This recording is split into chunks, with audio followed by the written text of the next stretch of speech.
தேவனுக்கே மகிமை உண்டாவதாக. சிந்தனைக்காக தெரிந்து கொள்ளப்பட்ட இன்றைய தலைப்பு சத்தியத்தை காத்துக்கொள்ளும் தேவன்.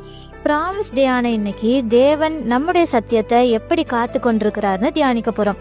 உலக பிரகாரமா நாம பண்ணுற சத்தியங்கள் இல்லைன்னா நம்ம கிட்ட சிலர் செய்யற சத்தியங்களை பெரும்பாலும் யாருமே காப்பாத்துறதில்ல.